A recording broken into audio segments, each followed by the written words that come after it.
रहमतुल्लाहि व बरकातुहू। मैं जाको मणिकंठा बुला लेकर आया यहाँ खेड़े में मद्दीवाड़पल्ली है। मद्दीवाड़पल्ली छोटा सा गांव है, बड़ा खूबसूरत है, बड़ा प्यारा है उधर वो गांव। अब ये गांव के बाहर ही आई हमें देखने के वास्ते। क्या अच्छा है, सीनरियाँ बड़े प्यारे की, ठंडा मौसम है। देखो दोस्तों, देखो इधर सब, इधर ये रास्ता, इधर देखो जंगला पहाड़ा, उधर से भी फलंग खड़ा खेता मड़िया सब ही कहते, बड़ा प्यारा है। इन्हें मणिकंठा, इन्हें चलपति का भाई का बच्चा दोस्तों। यहाँ को दोस्तों क्या प्यारा है। ये रास्ता जाते हैं तो पूर्वा कालम कहते नहीं, वो सदियों पुराने दिन वो चल को जाते हैं सा, वैसा अच्छा दिखता है।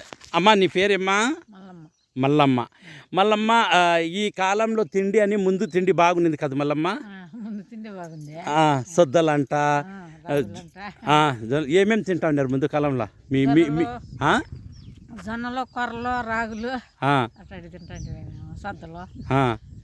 ఏమేమి చేస్తారు? రొట్టెలు, సంగటి ముద్దలు అవన్నీ చేస్తారా? ఇప్పుడు కూడా పని చేస్తా ఉన్నావా నువ్వు? చూడు, నీ వయసు ఎంతమ్మా?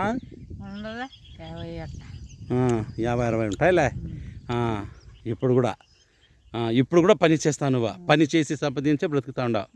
చూడు, ఈ కాలంలో వయసు పిల్లలు కూడా పనులు చేయకుండా ఫోన్లు పెట్టుకొని తిరుగుతూ ఉంటారు వీధులు.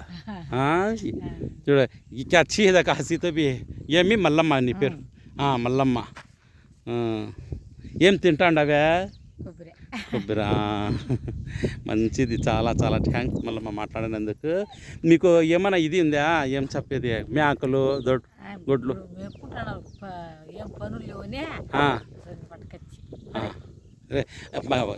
కోపరా తీదక్ మల్లమ్మ తీసుకురా ఇస్తుంది అమ్మ తినడానికి. ఎక్కడి నుంచి వచ్చింది కొబ్బరి? నాకు కూడా ఇస్తుంది మల్లమ్మ కాయ. చూడు, నాకు కూడా ఇచ్చింది కొబ్బరి మల్లమ్మ. చూడడానికి పోతున్నాంలే మల్లమ్మ. చాలా థ్యాంక్స్ మా. మనది రాయచిటిలమ్మ. నేను యూట్యూబర్ వస్తా అంట, పల్లెల్లో ఎక్కడెక్కడ ఏముంది చూస్తా అంట. స్వామి కూడా నేను వచ్చి చూస్తా, ప్రాణాలు బాగుంటూ చూసి బాగా చేసిపోతా అంటాను. లీలావతి వాళ్ళ ఇంటికి వీళ్ళ ఇంటికి వచ్చినాను. అక్కడ రాయచిటి మంది రాయుడు కాలనీలో ఉంటాను నేను. నా దగ్గరే అమ్మా చెప్పేది. నా దగ్గరనే సాయంత్రం అందరూ చూపించుకుంటారు, వస్తారు చూడరా, చూపించుకో చెప్తా. ఓకేలమ్మ మల్లమ్మ.